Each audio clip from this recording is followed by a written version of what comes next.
Time now for Michigan's #1 outdoor radio show, Mike Avery's Outdoor Magazine. Mike Avery has covered the outdoors in Michigan for more than 4 decades, and that tradition continues today. Outdoor Magazine is brought to you by Jay's Sporting Goods, the Eider Insurance Group, Angler Quest Pontoons and Polar Craft Boats, the Forward Corporation, Primal Outdoors, Security Credit Union, Offshore Tackle, Garber Chevrolet, Rapid River Knife Works, and by Michigan Brand Meats. Now, here's Mike Avery. Well, thank you, Ken Hunter, for that introduction, and welcome to another edition of the Outdoor Magazine radio show here on the Outdoor Magazine Radio Network on more than 30 radio stations across the great state of Michigan. And so glad to have you along with us as we welcome the month of November. November. Man, time is just flying. But if you are a whitetail hunter, you welcome this month of November for a couple of reasons, obviously. Firearm season starts in just a week and a half from the time you're hearing this radio show. But it also means the whitetail rut. Now, the weather has been very interesting this past week across the state, hasn't it? We saw some of the coldest, we saw the coldest temperatures of the year. We saw the first real snowfall of the year. Some of the areas along the west side of the state in the snow belt there close to the lake really got dumped on as far as snow. Even the rest of us saw snow flurries in the air, and some places had a little bit of snow on the ground. I was checking the trail camera pictures for our lease property this morning, and there is indeed snow on the ground. It won't last long, but very, very interesting to see. Also on those trail camera pictures, seeing a lot of buck activity. Now, again, if you are a whitetail hunter and you would like to shoot a buck as opposed to you're targeting a doe, which is, nothing wrong with shooting does, but if you want to shoot a buck, now is the time to do it. If you can be in a tree stand or in a ground blind anytime here in the next week or week and a half or so, this is the time to do it. If you have the patience to sit all day, this is the time to do it.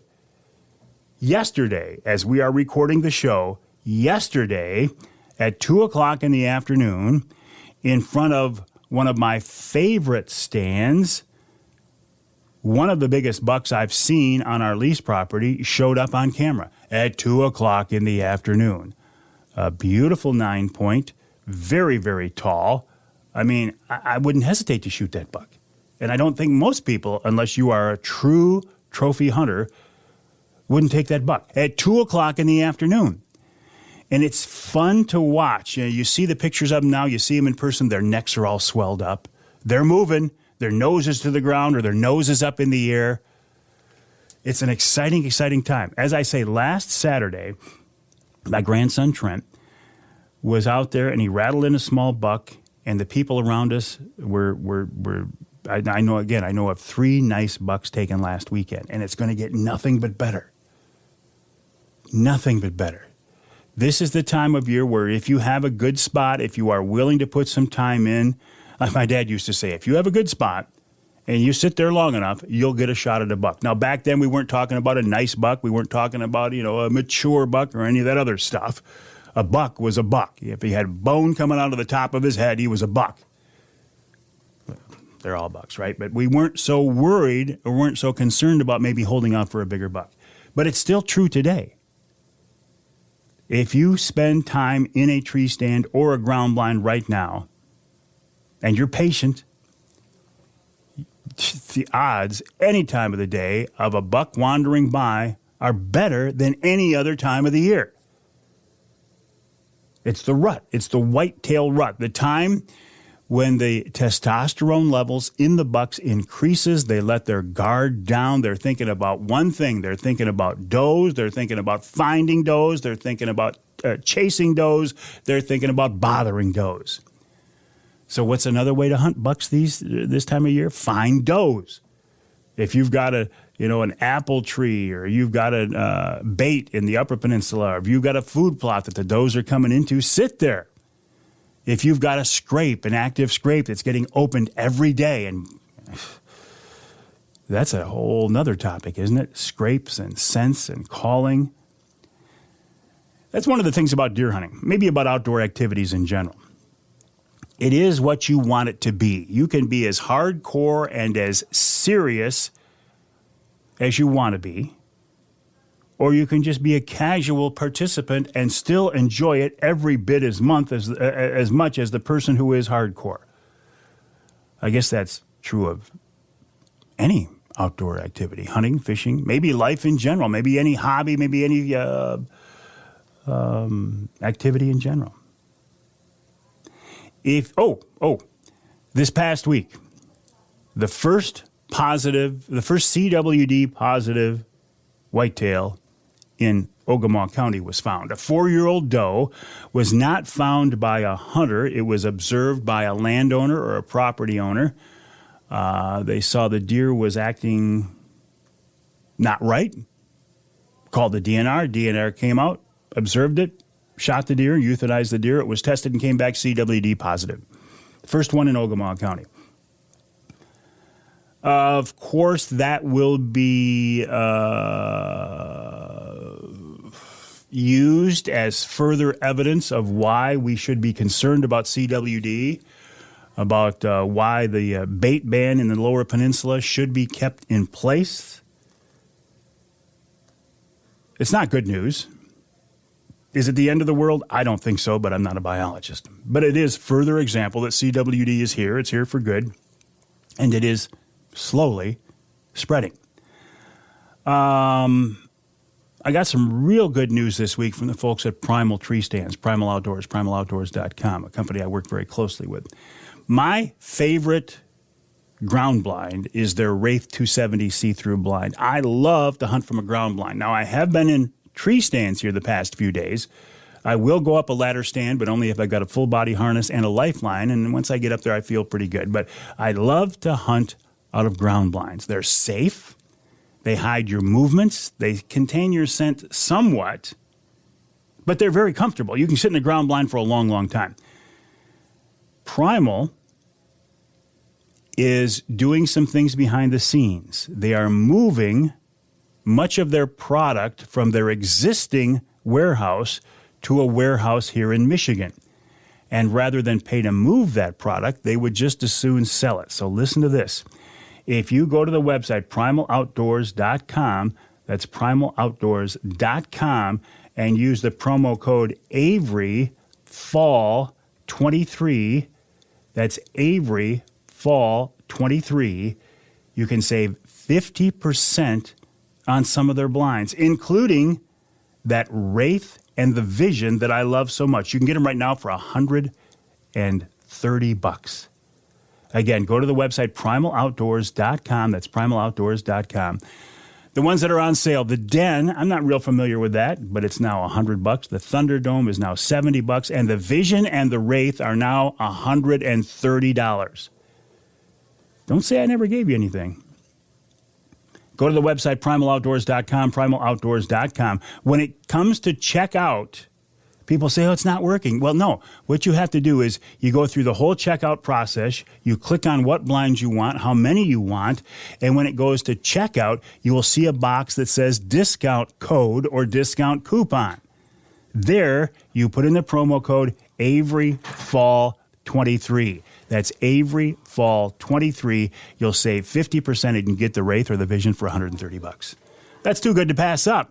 I mean, I got a bunch of them. I could probably get those blinds for free. And you know what? At that price, I'm going to go on there and order a bunch of them for my friends and gifts as well. Primaloutdoors.com, primaloutdoors.com, promo code Avery Fall 23. Save 50%.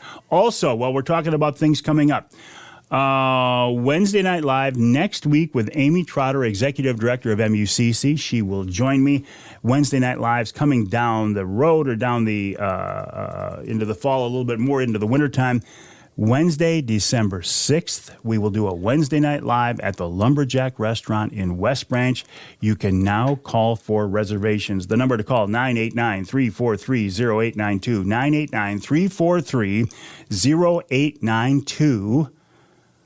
989-343-0892. If nobody answers, leave your name, leave the number of people you want to make a reservation for, and leave a contact number so the folks at the Lumberjack can get back with you. But we haven't done one of these in a while, and I'm sure this will be very, very popular. Wednesday, December 6th at the Lumberjack Restaurant in West Branch. Call now for reservations, 989-343-0892, 989-343-0892. Coming up on this week's Outdoor Magazine radio show after the break here, Bill Winowicki, the president of the Michigan Charter Boat Association, joins me. I was honored last week to get an award from the Michigan Charter Boat Association, and I want to talk a little bit about that. Thank Bill for that. But more importantly, I want to talk about the challenges facing the Charter Boat Association and recreational anglers in general today, including that really bad proposed piece of legislation that would open up the Great Lakes to commercial anglers using gill nets. That cannot be a good idea. Then Dean Hall of the Sportsmen Against Hunger Group reminds us about how you can donate venison to those in need this fall. And Lindsay Carpenter of the Forward Corporation talking about the Forward Fuels promotion.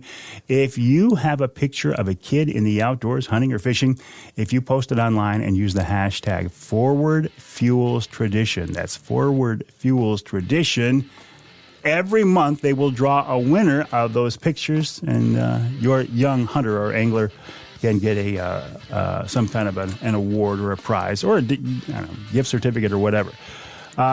Glenn Duncan later on talks about sighting in your deer rifle. Pete Patsalis on fall fishing. We got a real good lineup this week. I'm so glad you're with us. My name is Mike Avery. The show is called Outdoor Magazine. More after the break right here on that show called Outdoor Magazine.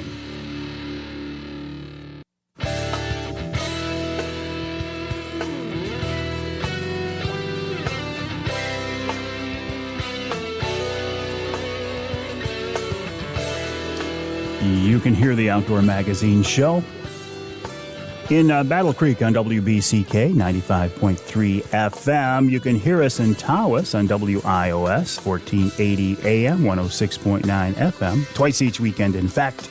And you can hear us north of the bridge in Iron Mountain on WMIQ 1450 AM. This segment of Outdoor Magazine is brought to you by Killer Food Plots. Now, I didn't know this, but Killer Food Plots now has a line of scents out. How did I not know this? So they can take care of you pre-season with their seeds and their property management and such. But then during the season with this new line of scents. In fact, coming up in our third hour, Rich Chrzan of Killer Food Plots is going to join me to talk about this new line of scents. You can go to the website, though, killerfoodplots.com. That's killerfoodplots.com to learn more. And Rich Chrzan of Killer Food Plots will be with us on Wednesday Night Live coming up December 6th at the Lumberjack. Again, you can call for reservations, 989-343-0892. But the website for Killer Food Plots, killerfoodplots.com, killerfoodplots.com. I told you that last week I was over on the west side of the state at Hope College, beautiful college, by the way, for the annual meeting of the Michigan Charter Boat Association. And I feel very honored and very blessed because that group recognized me and they gave me an award. And it was very cool and very meaningful because many, many years ago as a young man, I used to fish Muskegon and watch these big, beautiful charter boats heading out there. And I thought, well, how cool is this, you know? And then years later, to be a member of that group and be recognized was a very big deal. And I wanted to get Bill Winowicki, the president of the Michigan Charter Boat Association, on the line to talk. Well, actually, to thank him publicly, and he's with us now. Bill, welcome back to the show. How are you? Great, Mike. So listen, I want to talk about some things, you know, facing charter boating and fishing today in general. But again, I just wanted to get you on the show here to thank you publicly for that recognition. It was a big deal in my mind, in my eyes, and I appreciate what you guys did for me.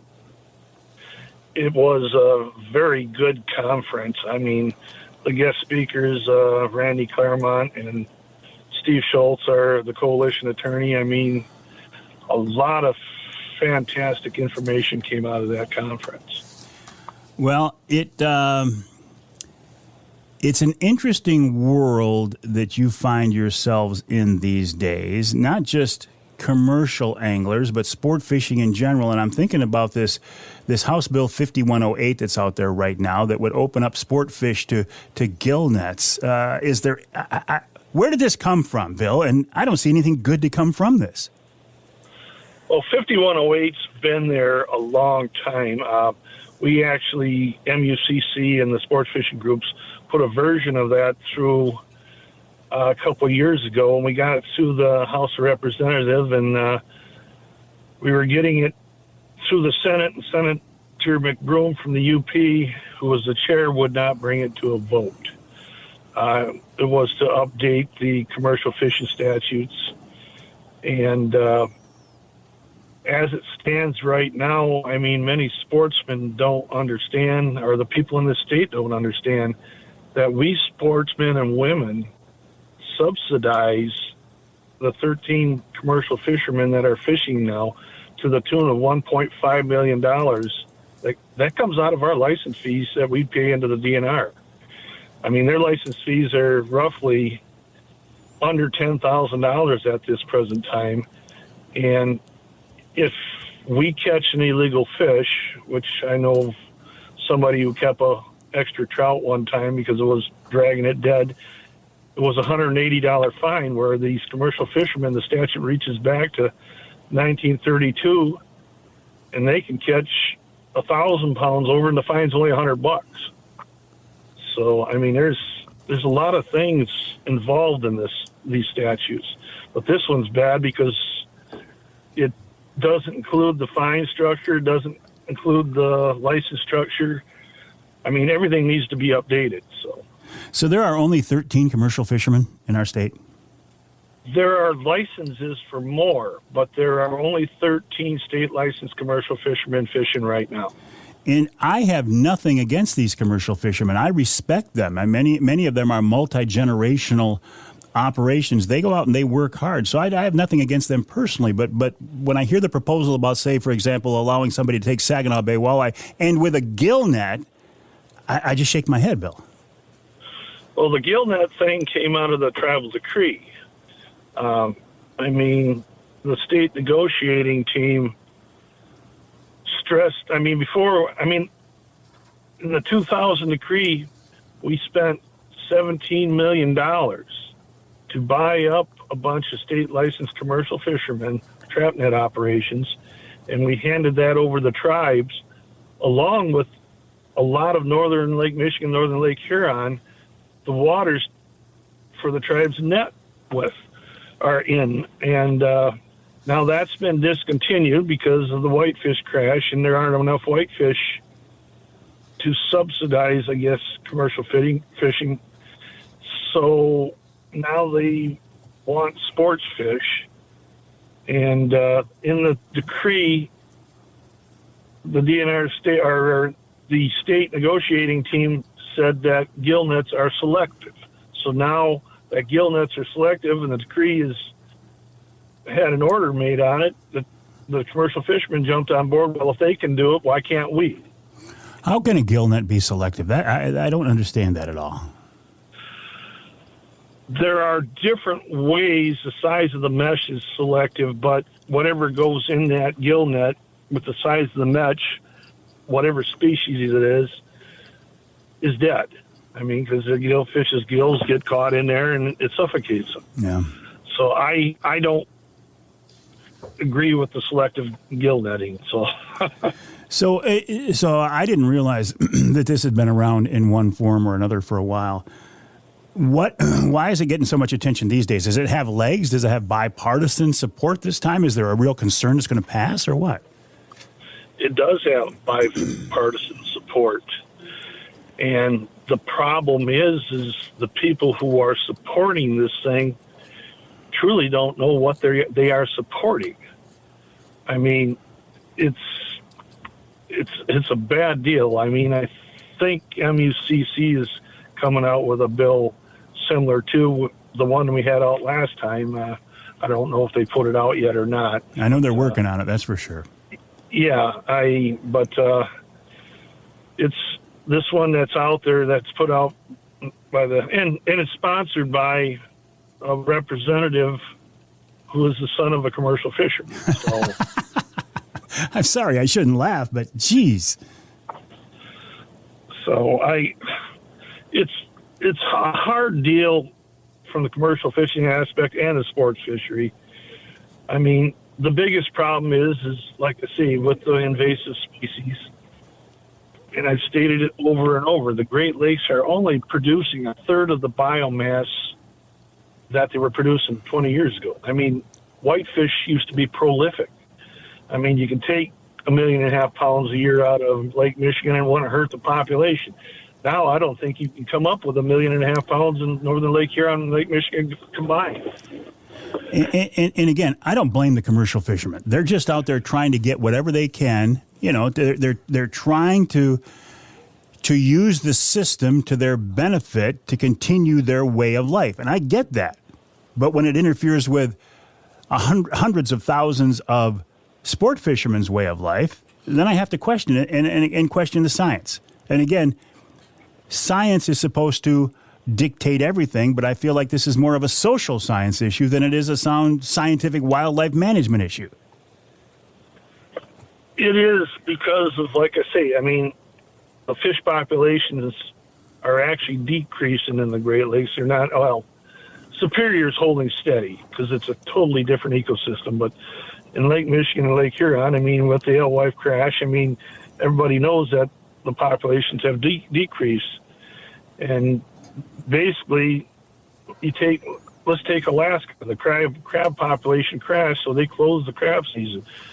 Our whitefish population has crashed, but we are still fishing them down, which doesn't make a lot of sense. No, it doesn't seem to. But listen, let's talk we got a couple minutes left here, about your group, the Michigan Charter Boat Association. You're out there promoting fun, getting people on the water, encouraging people to get their license and, you know, become full-time or part-time charter captain or whatever. How's your organization? How's the group doing these days? I mean, we're holding steady on membership, maybe a little bit up. It's harder to get the younger generation to step up, and it's the same thing with all groups. Everything. Yeah, it's, I mean, the advocacy, especially with these commercial fishing bills and the tribal decree and the governor shutting the fishery down, and the advocacy that we have to put forward, and we're not getting paid. We're donating our time for the love of the sport and the future generation of the fishery. And if something goes wrong, I get my ears chewed off, and if something goes right, you don't hear from people. So I guess the crux of this is, you know, there are a lot of licensed captains in Michigan who are not members of the Michigan Charter Boat Association. I'd like to see those people join because, as MUCC always says, there are strength in numbers. So the more people you have as members of the group, when you go to the legislature or DNR, you can say, look, we have this many people. So I would encourage people, if they are licensed captains, to join, but also people have to reach out to their and we don't like to be politically active, but we have to these days. Reach out to your Michigan politicians and tell them you don't like this commercial fishing bill. Absolutely. I mean, it needs to be updated. Don't get me wrong. I mean, they're trying to make a living. Somehow we have to come to an agreement similar to the tribes where we can work together, where certain parts of the lake or maybe zonal management or something to work together with these folks. Yeah. And the licensing fees and the penalties have to be all updated because, like I say, these things have not been updated since the Depression. Well, more. This is a continuing story that we will talk more about. Bill Winowicki, the president of the Michigan Charter Boat Association, MichiganCharterBoats.com, MichiganCharterBoats.com. Again, Bill, thanks for the recognition. I do appreciate it. That was a nice award, and I thank you for that. Well, thanks for coming down and visiting with us, Mike. It was a pleasure. And hopefully we'll see more of you. You can count on that. Bill Winowicki of the Michigan Charter Boat Association, MichiganCharterBoats.com, MichiganCharterBoats.com. We'll take a break here in the Outdoor Magazine Show. When we come back, Dean Hall of the Sportsmen Against Hunger group, another great group. They're going to tell us about ways to donate your venison or excess venison to people in need this fall. How cool is that? Coming up after the break right here on Outdoor Magazine.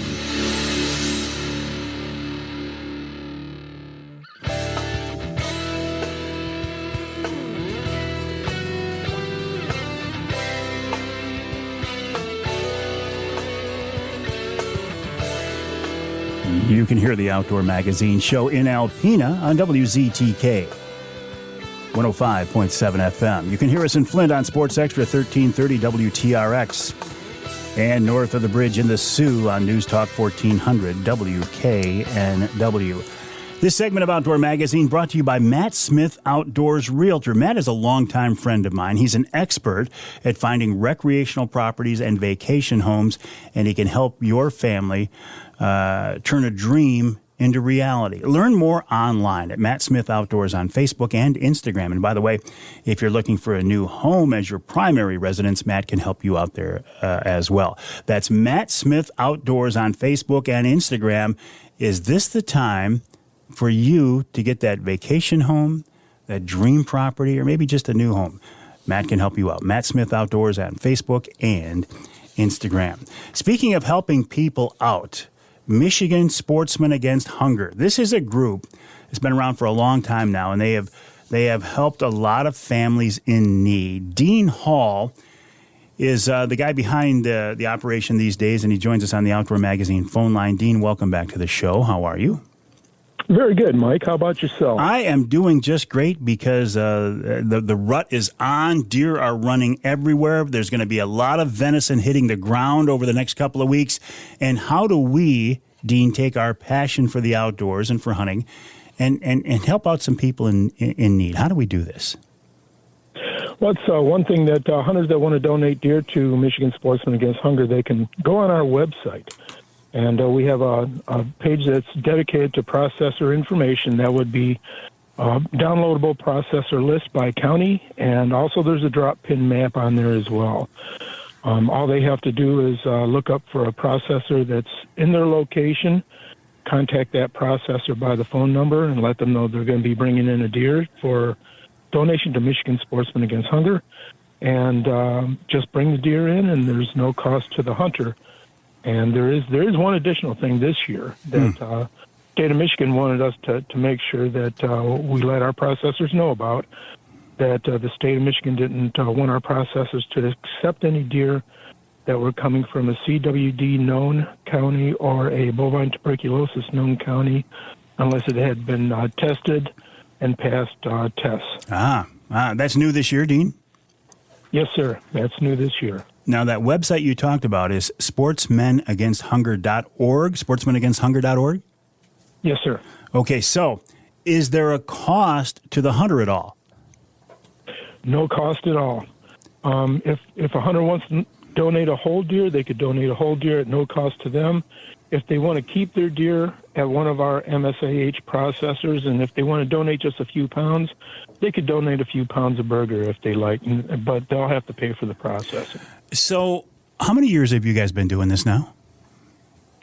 22. Wow. Have you kept track, have you kept stats on how much venison has been donated over the years? Yes, we have. As a matter of fact, it's actually been longer than 22. This is the 32nd year. I don't know where I came up with 22. 32 years. Yes, 32 years, and because we're contracted by the state of Michigan from October 1st of one year to September 30th of the next year. Mm-hmm. The 2022 to 2023 donation, it was over 113,000 pounds of venison burger that our processors processed into burger and distributed to local food banks, pantries, and shelters. That's what I was going to ask you. So they don't give this venison out to private individuals. They give it out to pantries and shelters who then get it out in the hands of people. Yep, that's the best distribution practice, because we want to make sure that state-recognized food banks, pantries, and shelters get the venison so that they could distribute it through the people that come to them for assistance. I just love this program. It's a win-win. There's no downside to it at all, is there, Dean? Not really. I mean, there's a little bit of a hiccup this year because of the restriction of our processors not accepting deer from CWD known counties or bovine tuberculosis known counties unless they've been tested and passed inspection. But I mean, it's understandable. I mean, you know, if you're shooting a deer and if you want it for your family, you don't have to have it tested if you don't want to. But this is going out to the general public. So just to make sure that things are the best they could be. Yeah, that's a good point, though, and an interesting point. But you will take a hit this year. You know that. So this is a good time to let people know if this is something you've thought about in the past and just haven't taken advantage of it. This would be a real good year to go to that website, sportsmanagainsthunger.org, sportsmanagainsthunger.org. Again, how does it work, Dean? There's a list on there. Or do you put in your zip code, or how do you find a nearby processor? All you got to do is open up the list of processors. It's a downloadable list that you could print out if you want to print it out, or you could save it to your phone. It's by county, so whatever county you're in, or there's a drop pin map. So it has a map of upper and lower peninsulas, and it's got pin locations of where our processors are. All you got to do is click on that pin, and it'll give you the processor name, address, phone number, the whole 9 yards. And one thing that's starting up again this year is Jay's Sporting Goods and Frank's Great Outdoors are holding deer donation drives for Michigan Sportsmen Against Hunger. And that's something that, it gets a lot of deer coming in. Oh, I forgot about that. Real quick. So so at Jay's and at Frank's, can you drop the deer off there? How does that work? Yep, you could take your deer, you could drop it off at Jay's Sporting Goods on the 16th, 17th, 18th, and 19th of November from 10 to 4. And get a chance to win a 1 of 10 $50 gift cards that Jay's has donated. All right, very good. Appreciate that, Dean. Sportsmanagainsthunger.org, sportsmanagainsthunger.org.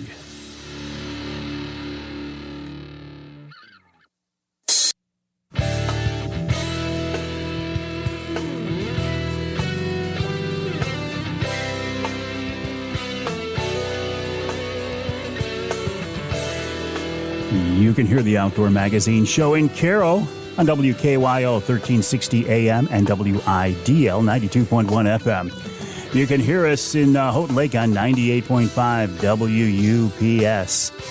And you can hear us north of the bridge in Newberry on WNBY 1450 AM. You know, I talk a lot here on the Outdoor Magazine show, and you may have actually heard this commercial earlier in the show. I talk a lot here about history and about tradition. That means a lot to me. It means especially the history and tradition of the outdoors. It's a big deal in my family. We've been doing it, hunting and fishing, for generations. I like to, my granddad did it, my dad, me, my son, my grandkids.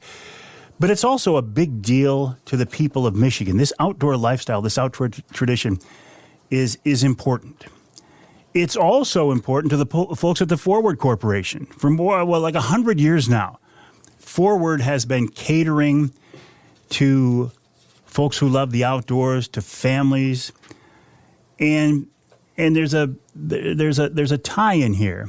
And in fact, we'll bring Lindsay Carpenter of the Forward Corporation on the show to talk more about this. Lindsay, welcome to the show. How are you? I'm great, Mike. How are you? I'm doing just fine because it's the month of November. The whitetail rut is on. People are out in the woods, and I got to believe people are stopping by Forward stores on their way up north.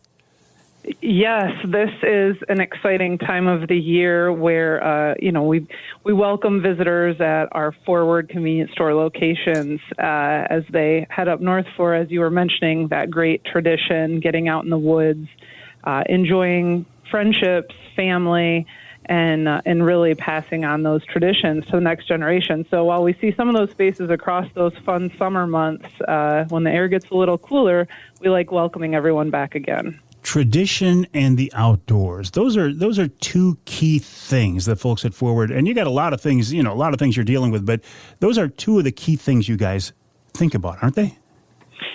They really are. And you mentioned it. We are looking forward in 2025. We will have been in business for 100 years. Wow. Serving northern Michigan. We started right here in Standish, Michigan.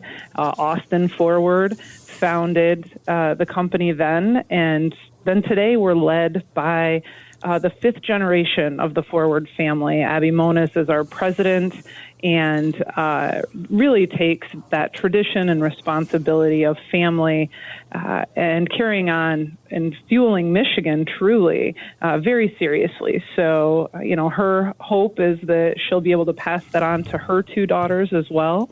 And so it's something we're really proud of, I think, across our entire Forward family here.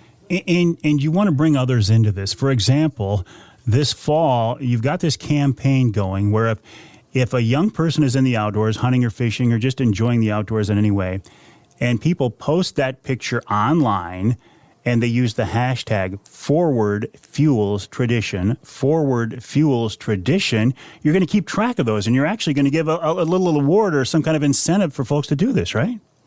Yeah, and this is really, we hope in its infancy and that we can continue to find ways, obviously working with you, Mike, but all of our neighbors and visitors and guests to northern Michigan, really the fueling this tradition, Forward Fuels tradition. And we want to see how our friends and neighbors are doing that. What does that mean?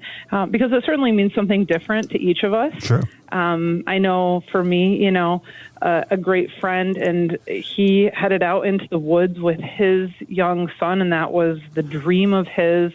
And it was as though I wanted to tie that same thing in for across to all of the communities that we serve, and then we've been able to do that, and whether it's with our Forward convenience stores, which we have 31 locations now across northern Michigan, and from Shell brands to Marathon brands, but we also have our Forward Energy division, which heats homes and cabins and outdoor, you're that Blackstone that you're, grilling your breakfast on at deer camp, perhaps. All of those things may well be fueled by Forward. And being a part of that tradition is something that we love and we take really seriously. So, yeah, we are excited to see how that comes to life for others in their lives. So you're encouraging folks to post pictures of their outdoor adventures or their Michigan traditions with the hashtag Forward Fuels Tradition. That's Forward Fuels Tradition. And a reminder, coming up in December, Wednesday, December 6th, at the Forward Corporation Lumberjack Restaurant in West Branch. We're going to do another Wednesday night live. You can now call for reservations, 989-343-0892, 989-343-0892. Lindsay, it's an exciting time at the Forward Corporation. You're coming up on 100 years. I'm glad to be working with you, and thanks so much for everything you're doing for the people of Michigan.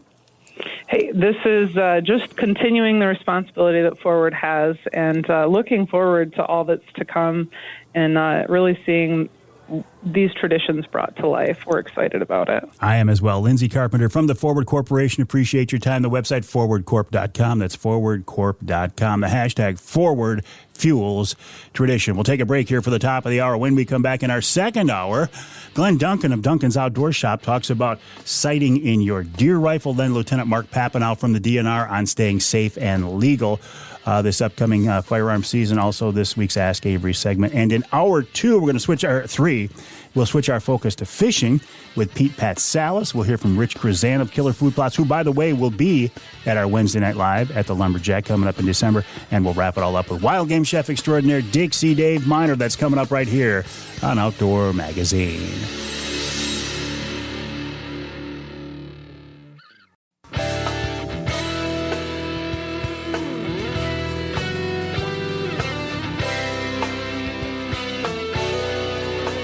Time now for Michigan's #1 outdoor radio show, Mike Avery's Outdoor Magazine. Mike Avery has covered the outdoors in Michigan for more than 4 decades, and that tradition continues today. Outdoor Magazine is brought to you by Jay's Sporting Goods, the Eider Insurance Group, Angler Quest Pontoons, and Polar Craft Boats, the Forward Corporation, Primal Outdoors, Security Credit Union, Offshore Tackle, Garber Chevrolet, Rapid River Knife Works, and by Michigan Brand Meats. Now, here's Mike Avery. Indeed, this is the big guy, Mike Avery. Thank you, Ken Hunter, and welcome to hour number 2 of this week's Outdoor Magazine radio show here on the Outdoor Magazine radio network on more than 30 radio stations across the great state of Michigan. And I do believe, if you can, the best way to listen to the show, the best way to absorb the content is on your local radio station. You get your local news, weather, sports, And the broadcast stations get the content of the show before the podcast version is uploaded. But isn't it nice to know there is a podcast if your local station doesn't carry all 3 hours of the show, or you don't even get the show? Maybe you live in some part of our state not covered by the broadcast signal. It's nice to know there is a podcast version of the show available. I know there's a lot of confusion these days between broadcasting and podcasting, and I guess from your perspective, it doesn't really matter. Just know that if you can't get the show on your local radio station, you can hear the podcast version of the show, and it's the same content on my website, MikeAveryOutdoors.com. I put it on my Facebook page. It's up on Amazon Music, Audible, Twitter, LinkedIn, Apple Music, Google Play, iHeart, SoundCloud. Oh, Twitter is now called X, by the way. SoundCloud, Spotify, TuneIn, Stitcher, Player FM, Deezer, Odyssey, YouTube. Yeah, it's even on YouTube. So really, anywhere that you can hear a podcast, you can hear the podcast version of the Outdoor Magazine radio show. I do like podcasting, though. Each month I do podcasts specifically for some of my advertising partners, including Offshore Tackle, Angler Quest Boats, Primal Outdoors, Polar Craft Boats as well. In fact, Charlie doesn't even know this. I'm working on a couple more podcasts. And once we're done in the studio today recording this week's Outdoor Magazine radio show, we will record this month's Offshore Tackle podcast. Offshore is the most popular podcast that I do outside of the Outdoor Magazine podcast. Regardless of when you are listening to my voice, how you are listening to my voice, when, whatever method, I do appreciate it. I mean, I sincerely do. I would not be able to do this, certainly not as long as I have, without your support. If you weren't listening to the show, I wouldn't be able to get my advertising partners interested in what I was doing, and the whole thing would go down the tubes, and I'm not ready for things to go down the tubes yet. People say, hey, you're not a young man anymore, and I'm not. When are you going to retire? I don't know. No, not soon, I can tell you that. Not soon at all. I enjoy what I'm doing. I have a passion for what I'm doing. I love what I'm doing, and that is truly a blessing to be able to do something that you love. So thank you so very much for that. Well, we are into the month of November now. That means the whitetail rut is going on. It also means firearm deer season's coming up. November 15th. Now, there have been, over the years, and you'll hear this every couple of years, people talking about trying to move the opener to the Saturday closest to the 15th. I really don't think that's ever going to happen. But how do you get ready for gun season? Well, one thing you got to do is make sure your gun is shooting where you want it to shoot, right? Sighting in your deer rifle. Now, honestly, I'm probably a week or two late in covering this topic, and I apologize for that. But it's not too late, right? You don't want to walk out there in the field and opening morning, November 15th, see a nice buck come wandering in front of the clearing or the field in front of you and pull the trigger and miss and find out your gun wasn't shooting where you wanted it to. So get out there and sight it in. Glenn Duncan of Duncan's Outdoor Shop in Bay City is an absolute expert when it comes to sighting in guns. For many reasons, he's been around shooting all of his life. He is an expert shooter, and the range there at Duncan's is like nothing you've ever seen at a private facility. A 200-yard indoor range. It's, I think, the only one open to the public in the country. So Glenn's got some experience, and he's with us now on the Outdoor Magazine phone line. Glenn, welcome back to the show. How are you? Thank you. It's great. Nice to be out in the air and getting ready for deer season. Getting ready for deer season, and boy, we've got a cold snap now, and it's got people thinking about it. We got some snow in some parts of the states. It's a great time of year, Glenn. It is. We're lucky we live where we do. I've always said that. You know, you had the opportunity to travel a lot of places, so have I, but I always enjoy coming back to Michigan. Michigan is probably the best place there is. You got all 4 seasons, and I love them all. I'm with you there, brother.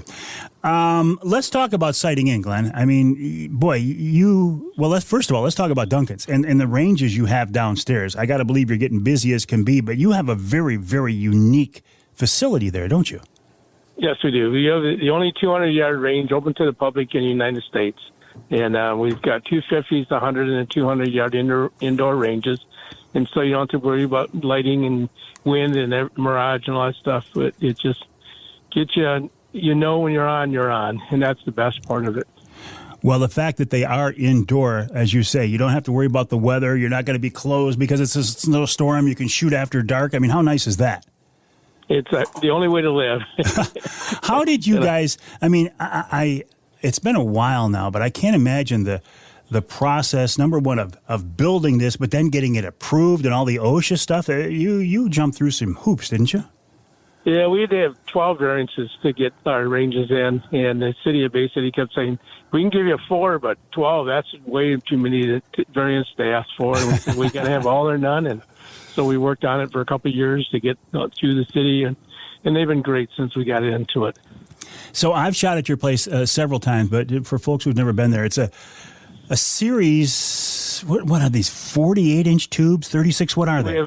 We have 56-inch tubes on the 50-yard ranges, and then the 100 and 200 we have 42-inch ranges. They're in diameter, and it's solid cement concrete pipe.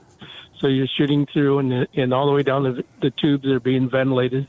So you have, if you're shooting a muzzler, it just takes a few seconds to clean out all the smoke out of the air. Well, I know this. The first time I looked down that 200-yard tube, I mean, that thing looks like it's a mile away. That's a long shot when you're looking down a tube like that, isn't it?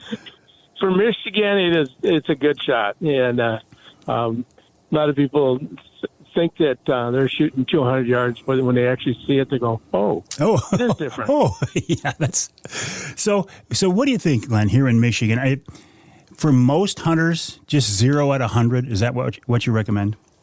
Well, 0 to 100, but now with all our new scopes that we have out, the Vortexes and the Leopolds that have the dials that all you do is turn them from 50 to 100 to 150 to 200.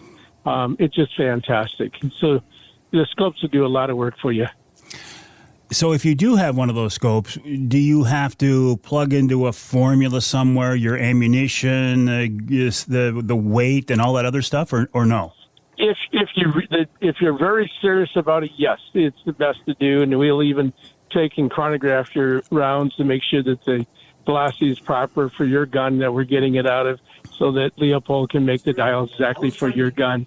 The general, if you buy a Leopold or one of the other brands, it's got it for the 350 and the 450.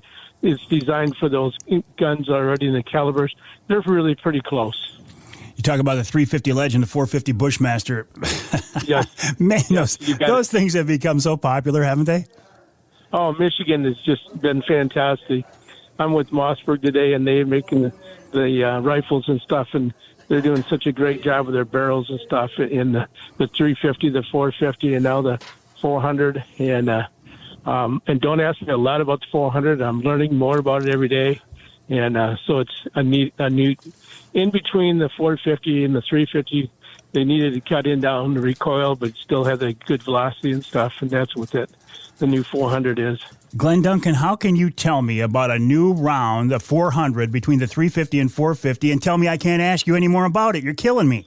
I know it. I would have to go, and there's so much in the ammo this year that in changing and stuff. So it's a topic for a future conversation for sure. You got it. I'm ready for next year. I'll be better ready for next year for that answer. And, you said you're with the Mossberg guys. Now that I don't want to get too far off topic, but that's a company that is really. I used to think of Mossberg, and forgive me, I don't want to say lower end, but a utility gun. Like I've got a Mossberg Ultimag 835. That thing is like I could pound rocks with that thing, and it's still going to work just great. But they're really an interesting company, aren't they? They are really great. You got it. They have some super over and unders that we're shooting this week, and we're shooting the model 940. And you know me, I've been shooting my Remington 1100 for decades. There's 940 of them shooting. It's just fantastic. And I'm getting hit birds, so I'm thrilled, and it's been great. All right, Glenn, hang tight. Hang tight, Glenn. We got to take a break. We're talking to Glenn Duncan of Duncan's Outdoor Shop in Bay City. The website, duncansoutdoor.com. That's duncansoutdoor.com. Talking about sighting in your deer rifle for the upcoming season. If you haven't done it yet, don't wait. If you don't have access to an outdoor range or somebody nearby, go to Duncan's in Bay City. You might have to wait in line right now. To be honest with you, you might have to wait in line, but it is a very, very interesting experience, and you can get that gun dialed in. So when you shoot opening morning and pull the trigger, if you miss, you don't have any excuses. Think about that one. More after the break right here on Outdoor Magazine.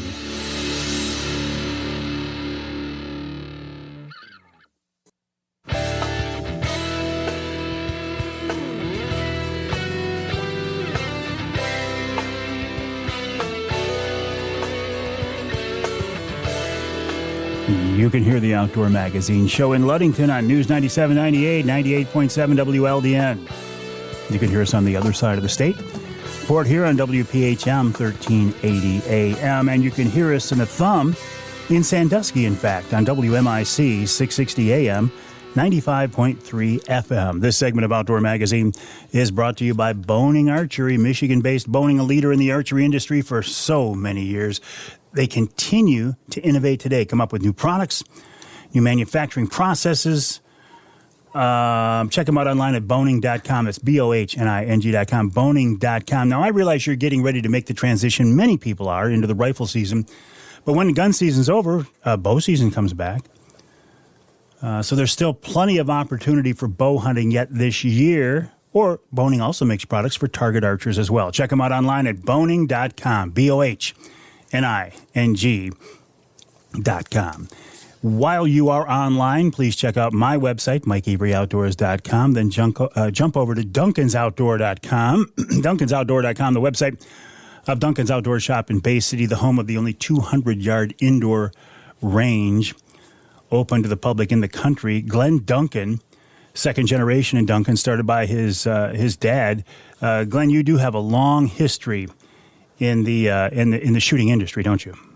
Yes, we do. With my dad, when he was a young kid, he was a guide and hunted all the time and shot and got into competition shooting, and my mom did, and then all of us kids got into it. So it's been many decades of hunting.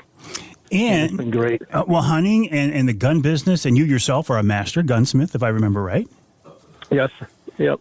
Is gunsmithing, I feel like that's almost, I don't want to say a dying art, but are there still opportunities? Could a young person get into gunsmithing and make a living these days? Yes, you can. And the big thing is that we're doing more in the change of the guns. You're replacing parts. You got to know what you need to replace and stuff. But there's a lot more parts changing than it is fitting parts, because most of the stuff is all done on CNC equipment and stuff. So it's so close and stuff. But it's still, there's going to be needs because we have weather conditions and stuff. And I was just talking to Matt, and last year during deer season, it was snowed a lot. It was a blizzard in some of the areas and stuff. And we're seeing a lot of people coming in, bringing their guns in to sight in, and they're having problems with their guns. And so we're doing a lot more maintenance on guns right now from last year. All right, speaking of that maintenance, it makes me think about dirty barrel versus clean barrel. And this is a conversation I've had many times. Should you sight in your gun on a clean barrel or a dirty barrel?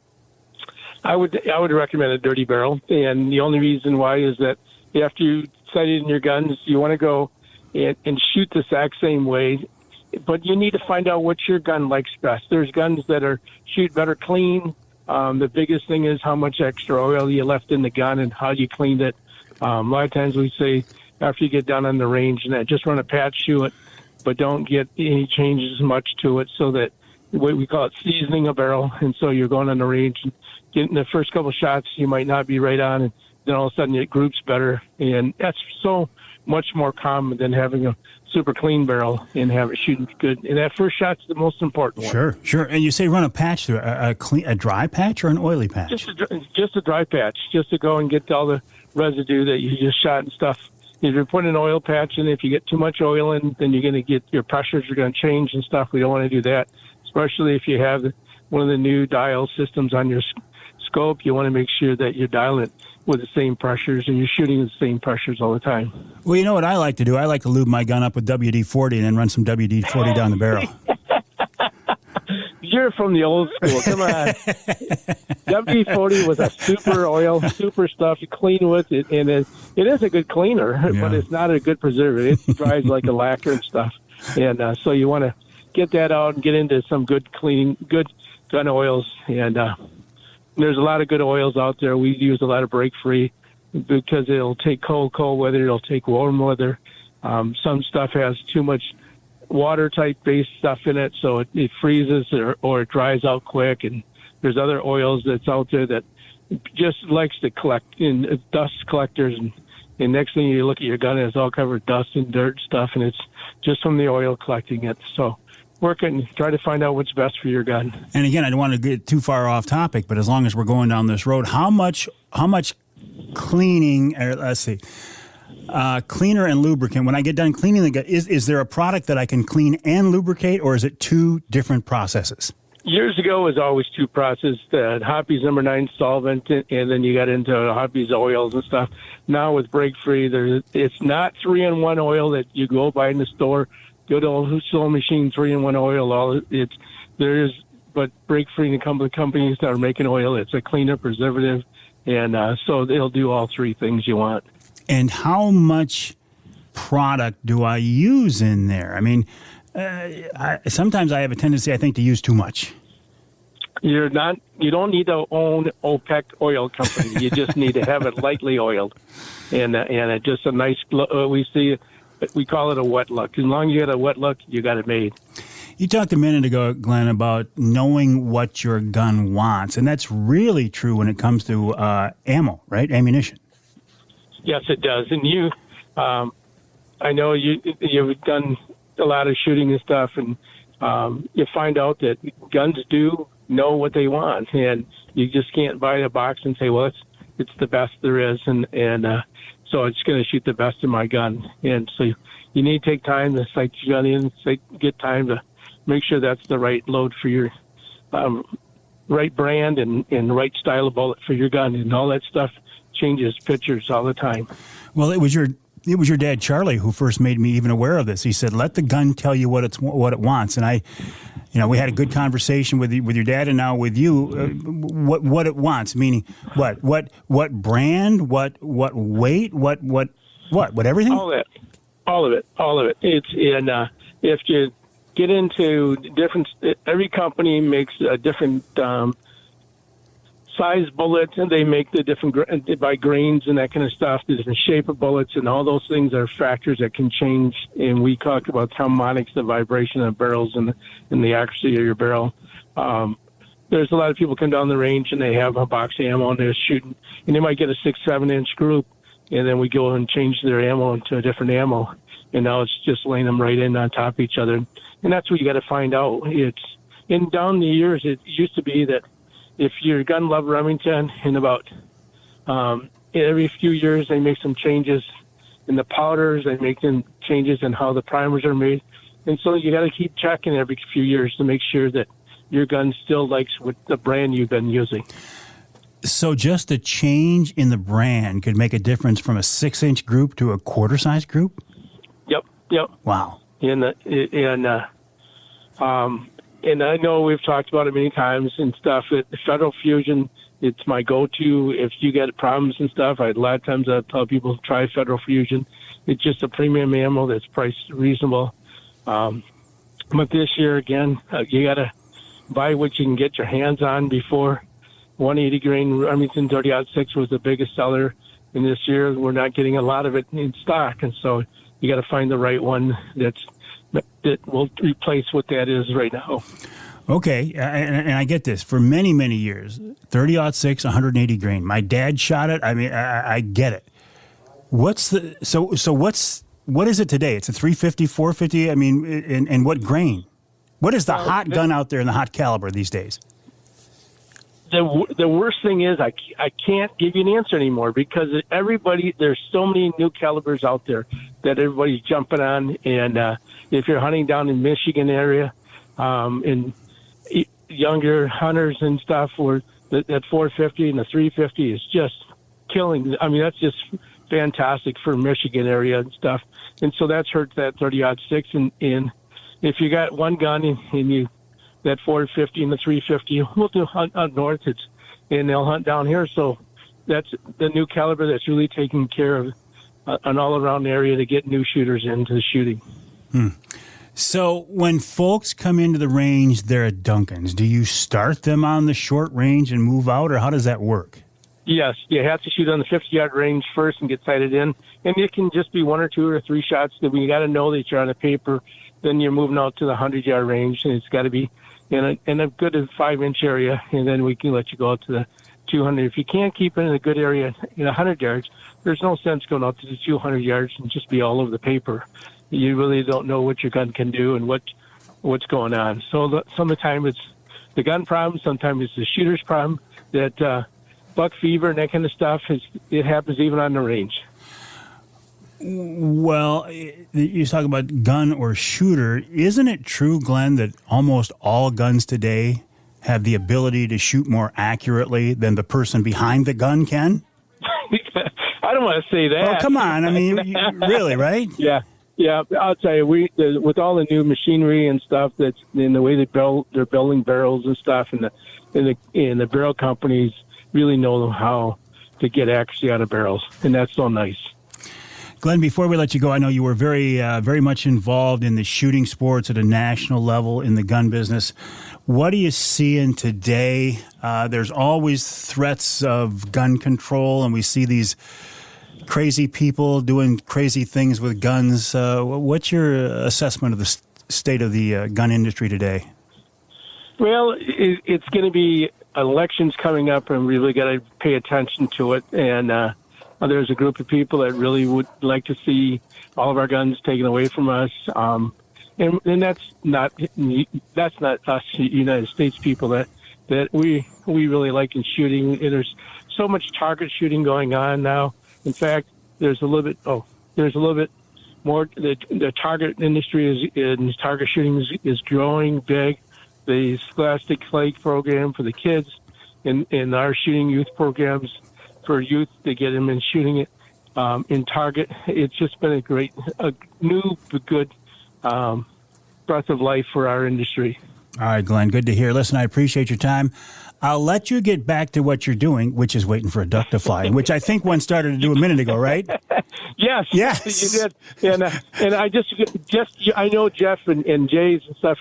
I have Jay's boots on. I have Jay's jacket on, keeping me nice and warm, and I got Jay's gloves I just picked up this year to keep my hands warm. So if you need clothes, man, they are the place to go. We are covering all bases this morning. Thank you, Glenn. I appreciate that. Glenn Duncan of Duncan's Outdoor Shop in Bay City, duncansoutdoor.com. That's duncansoutdoor.com. And if Jay's had a 200-yard indoor range, I'd be talking to them about it as well, or talking to them about it. By the way, as long as we're talking websites, jaysportinggoods.com. That's jaysportinggoods.com. We'll take a break. When we come back, talk to Lieutenant Mark Papineau from the DNR on staying safe and legal this upcoming firearm deer season.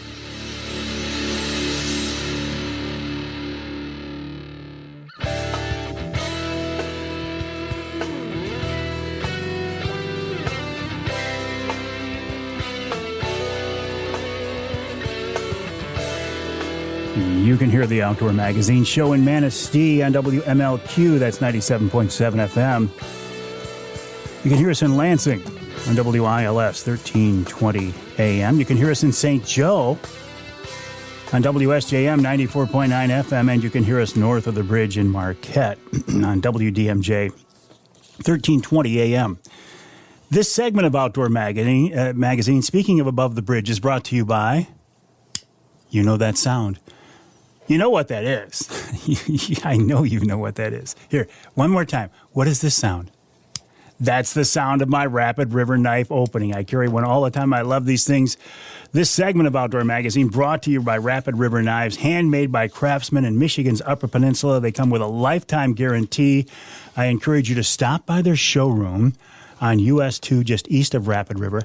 If you can't make it there, go to the website, rapidriverknifeworks.us. That's rapidriverknifeworks.us. Rapid River is one of the best Christmas presents I can think of. But don't wait, don't wait, because they will sell out once again. RapidRiverKnifeWorks.us. Well, it is November. November means the whitetail rut. November means that firearm season is just around the corner. It's a busy time of year for those of us who love the outdoors. It's also a busy time of year for Michigan conservation officers. Lieutenant Mark Papineau is a game warden with the DNR who joins us now on the Outdoor Magazine phone line. Once again, Lieutenant, welcome back. How are you? I'm doing great. Good morning. Always a pleasure. So I got to believe, listen, in your world, forget the fact that you are an outdoorsman, but you're a conservation officer. Is that an exciting time for you folks like it is for us as hunters and anglers? It is. We look forward to this time of year every year. We get to put our boats away and strap on our boots and go hiking through the woods. And it's an exciting time of year for all of us, definitely. You've got hundreds of thousands of people heading into the woods this time of year. A lot of them don't spend as much time outdoors as you folks do. What do you want people to keep in mind to stay safe and legal this year as they head out, Mark? Yeah, there's a couple things to keep in mind. The important ones, know your firearms and how it functions. So please don't wait until November 14th to familiarize yourself with your rifle, especially if you haven't touched it since last season.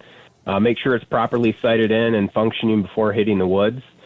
Also, be familiar with the area you hunt, and that includes nearby buildings, properties, and even other hunters. So each year our COs investigate property damage caused by firearms. And remember that, rifle rounds travel long distances, and hunters are ultimately responsible for where their bullets end up. Another big one, respect posted trespassing signs and boundary limits for landowners. And if a deer runs onto private land, the hunter cannot retrieve it without that landowner's permission. And don't wait until you're ready to track your game to try and get that permission. So do your homework a little bit ahead of time, and you'll get a little bit more success and cooperation from the landowners. Another big one, leave the land better than you found it. Practice the leave no trace ethic and don't litter. Whatever you carry into the woods, you should probably be carrying back out. And then it's also the responsibility of all our hunters and sportsmen to be good environmental stewards of the land. And the next one, share public land and be respectful to other hunters. Research and scout your land prior to opening day, and even if you do, make sure that you remember that blinds and tree stands left on public land are just that, public. So regardless of who constructed, purchased, or tends the blinds, when they're on state-managed lands, it's a first-come, first-served basis. Harassment of our hunters is illegal in any form, and our COs are commonly responding this time of year to confrontations over hunting spots, blocking of roads, and illegally posting no trespassing or hunting signs on state-managed land. So the big takeaway of all this, be safe, but remember, it's really about sportsmanship, fair chase, and preserving our long-standing heritage. A couple of things I want to follow up on. You said, all right, I shoot a deer. It's a good hit. I think it's a fatal hit. It runs over onto the neighbor's property. I cannot go over there to recover that animal. That's correct. Not unless you get that landowner's permission. And what if they won't give it to me? You can get a hold of us at our Report Out Poaching hotline, and we can kind of mediate that for you, hopefully. But ultimately, if that landowner is adamant that not even our staff are welcome on their land to recover that deer, unfortunately, it is what it is. I guess on a positive note, nothing is really wasted in nature, and nature will consume that animal. But unfortunately, if it's a no-go from the landowner, then it's a no-go. Can a landowner tell a game warden, a conservation officer, no, you cannot come on my property? They don't have that. How does that work, Mark? Yeah, they can deny us entry as well. We're not necessarily immune to any of that or have any other ability. So if they tell us no, then that means no, too. Well, you do have that one superhuman ability all game wardens can see in the dark. I've heard that many times. We can. We are very good at seeing in the dark. All right. Well, listen, we've got to take a break here in the Outdoor Magazine show. And I know you can stick around for another segment so we can talk about some Ask Avery questions. Is that okay, Lieutenant? That is sure. Yeah. All right. I appreciate that. We're talking with Lieutenant Mark Papineau of the DNR, Michigan.gov/DNR, Michigan.gov/DNR. We've got some specific Ask Avery questions coming up after the break. But I find it interesting, Mark says, look, especially if you're on public land, yeah, you can use sticks and you can use rocks and you can use brush and you can make a blind. That's all right. That's legal. But if you get out there opening morning and there's somebody sitting in it, it's theirs. Now, it wouldn't be a good thing for them to do. It'd be a rotten thing, a sneaky thing for them to do. But just keep in mind, if it's on public land, things can happen. All right, we'll take a break here in the Outdoor Magazine show. More with Lieutenant Mark Papineau of the DNR coming up after the break right here on Outdoor Magazine.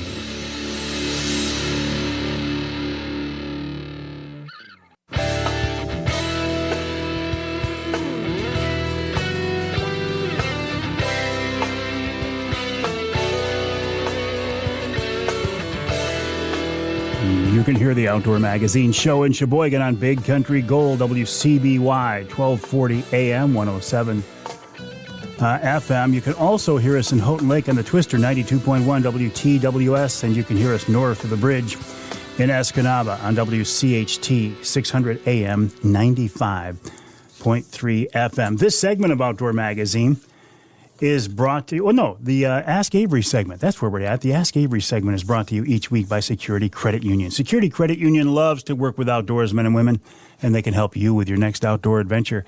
Check them out online at securitycu.org. That's securitycu.org. The Ask Avery segment is your chance to get involved in the content of the show. The best way to get these questions to me is to send me an email to Mike@MikeAveryOutdoors.com. That's Mike@MikeAveryOutdoors.com. It can be a question that I will answer directly or that I will reach out to somebody else, DNR, MUCC, whatever. This time around, and we got three questions this time. Nathan Bionarzik. Nathan, I apologize. He sent me an email. Hey, Mike, I hunt a piece of private ground that is surrounded on all four sides by the Shiawassee River State Game Area. Now, that's weird. But the question is, if I shoot a deer on the private and it runs onto the state game area, do I need a permit to retrieve the deer or any sort of permission? Lieutenant Mark Pananzak, you had this question ahead of time. What's the answer to this one? Mark Papineau, you've had this ahead of time. What do you think? Yeah, so it's kind of a two-part question. You can track a wounded deer into the Shiawassee River game area, but if it goes into one of those managed by permit only sections, you're going to have to call the Shiawassee River game area office to get that permission. So that number's in the guide, but it's also 989-865-6211. Hunting is actually not allowed in those areas between noon and 1. So that's a prime opportunity with the permission to get in there and track your deer. So the areas are restricted for waterfowl hunters and the times to kind of eliminate some safety and use conflicts between waterfowl and deer hunters. So permission would be granted in one of those managed by permit only sections. If it's not, and it's just one of the general areas open for hunting, you don't need permission or you don't need to call. There's no time restrictions. Just you're granted that right to go in and recover your deer. Very good. Another question. This came up while I was bow hunting with a group of friends down in Ohio a couple of weeks ago. The question of blaze pink. Now, this gets brought up every once in a while as a way to make women feel more welcome in the hunting world. And somebody in the group said, oh, no, you can wear blaze pink. I didn't think that was the case, Lieutenant. What is the truth on this? Yeah, so blaze pink keeps coming up every now and again. The hunter orange is still the legal requirement in Michigan, and it requires the firearm deer hunters to wear an outer layer of clothing, so either a hat, cap, jacket, or a vest that has at least a minimum of 50% hunter's orange. So any hunter can choose to wear blaze pink if they choose. However, they must still wear that outer layer of clothing that's a minimum of 50% hunter orange. So you can actually wear a combination. If you want to sport the blaze pink and the hunter orange, you're more than welcome to, as long as that garment contains at least 50% hunter orange. Well, you'd stand out in that, wouldn't you? Yeah, you would, for sure. And the last question for you, Lieutenant, is this the concept of a quiet zone. Are there different rules on this in different parts of the state? This is the quiet zone, quiet time preceding the firearm deer season. Yeah, so the quiet period covers the area or the time frame from November 10th to the 14th, and it's a statewide requirement. It basically prohibits transportation or possession of a rifle or a shotgun with buckshot, slug, ball loads, or cut shells in an area that's frequented by deer. So sighting or target shooting of rifles and shotguns would be illegal during this period on public lands. And really the intent there is to create a window of time for the woods to reset and calm down, to give the deer a chance to settle back to their daily pattern. So if you're a hunter and you're doing small game, waterfowl, or fur harvesting, you can still carry the appropriate firearm for that season and lawfully hunt. But it just kind of limits the target shooting and the sighting in of guns. But you can still target shoot. You can still sight your rifle in on private property as long as there's no attempt to take state game or take game. And just remember, our state shooting ranges are also available during this time. They're a little bit busy, but they are open for you to get out there and zero in your rifle for the season. Yeah, and I find it interesting at the beginning of this conversation, you mentioned, don't forget till the last, or don't head out to the woods and not sight in. We had Glenn Duncan of Duncan's Outdoor Shop of Bay City on in our previous two segments talking about the importance of, just like you said, refamiliarize yourself with your rifle. A lot of people haven't seen it for a year now. Get your hands on it. Remember how it works. Put a few rounds through it. Make sure it's shooting where you want to increase your odds of having a great season. Yeah, and it's not only that, obviously we want you to be successful, but we want you to be safe too. And if you touch your gun, only 15 days out of the year, and then you pull it back out, it's really important to remember those skills on how to unload it, how to load it, and just to make sure that everybody has a successful and safe hunting season. Lieutenant Mark Papineau from the DNR, appreciate your time. Thanks for helping us out with this week's Ask Avery questions, and I will wish you a wonderful season. You are very welcome, sir, and good luck to all the hunters, and be safe out there. Appreciate that very much. Lieutenant Mark Papineau of the DNR, michigan.gov/DNR. And again, a big thank you to the folks at Security Credit Union for making each week's Ask Avery segment possible. Check them out online at securitycu.org. That's securitycu.org. We will take a break for the top of the hour here on the Outdoor Magazine Show. When we come back, Pete Patsalis talks about some great fall fishing opportunities on the east side of the state. Rich Chrzan of Killer Food Plots reminds us they have a line of scents. I didn't even know it was out there. And we'll wrap it all up with wild game chef extraordinaire Dixie Dave Miner. That's coming up in hour 3 of this week's Outdoor Magazine.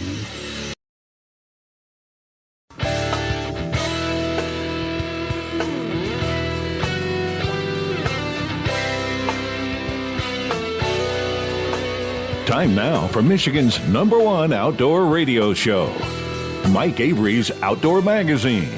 Mike Avery has covered the outdoors in Michigan for more than 4 decades, and that tradition continues today. Outdoor Magazine is brought to you by Jay's Sporting Goods, the Eider Insurance Group, Angler Quest Pontoons and Polar Craft Boats, the Forward Corporation, Primal Outdoors, Security Credit Union, Offshore Tackle, Garber Chevrolet, Rapid River Knife Works, and by Michigan Brand Meats. Now, here's Mike Avery. Indeed, this is Mike Avery, also known as the Big Guy. Thank you, Ken Hunter, for that introduction, and welcome to hour number 3 of this week's Outdoor Magazine radio show. Yeah, 3 hours. I'm here 3 hours every week talking about the great outdoors, the history and tradition of hunting and fishing and shooting and trapping and wildlife issues, conservation issues, even some wild game cooking, and I absolutely love it. So far this week, let's see, as I look at the rundown, the vast majority of what we have been talking about so far has been hunting related. And that makes sense, right? It is November. Halloween is behind us now. Thanksgiving coming up. Christmas coming up, New Year's coming up. I always look at this time of year as a freight train or a vacuum, right? It is starting to suck us into that holiday season. It's going to get faster and faster and faster and faster and faster, and boom, it'll be there. But between now and then, a lot of fun outdoor activities coming up. As I say, we've been talking primarily about hunting, but there is some tremendous fall fishing going on this time of year for several reasons. Number one, a lot of the fish are on the feed bag right now, right? They're actively feeding to get ready for winter. Number two, the fish tend to be big this time of year. Your odds of catching a trophy fish are real good in the fall. And number three, the crowds are gone. All these people who are out there in the water all summer long are now out there in the woods. So it's a great time to take advantage of our great fall fishing here in Michigan. Captain Pete Patsalis is with Hook One Charters, hookonecharters.com, hookonecharters.com, also the Hook One Bait Shop. And he's with us now on the Outdoor Magazine phone line to talk more about this. Pete, welcome back to the show. How are you? I'm very good, Mike. How are you doing, sir? I'm doing great. Remind us where you're at, Pete. We are in Marine City, Michigan. So we are located on the St. Clair River. We're right in between Lake Huron and Lake St. Clair. On a phenomenal fishery. And, yeah, man, that's what I've got. Come visit us. And a diverse fishery. I feel like almost everything that swims in Michigan swims by your shop there. Yes, sir. You know what? You nailed everything on the head with fall fishing. As hunting season rolls around, probably 80% of your, maybe more of your listeners are hunters. Guys, it is the best time to be out fishing. These fish are super aggressive, just like they are in the spring. They're big, so they're putting the feed tags on no matter what you're looking for. They're big. And then where you're at, you nailed it on the head, but what do we want to catch? We have the benefit of targeting whatever we want. Do we want to go north and chase salmon and trout? Do we want to stay here in the river, catch our perch and our walleye, or head to Lake St. Clair, giant smallmouth, giant muskies on the roam, and then throw a sturgeon in there, Mike. Why not? Why not? I tell you, Pete, I think you're a very interesting guy, and I love what you've done. You've not only got the charter service, but you have a bait shop right there on the water. I've never been there yet, but I think it must be like a gathering spot. People must come in there, drink a cup of coffee, buy some lures, and talk fishing. That's the plan, man. That was kind of our philosophy when we got this thing started. Was when I got into fishing, I didn't really have that here. We have some phenomenal bait shops on the St. Clair River, but in reality, Mike, we're a 42-mile stretch of river, and there's only four of us. Wow. On the St. Clair River. So, and there's miles. I mean, we're really the only one.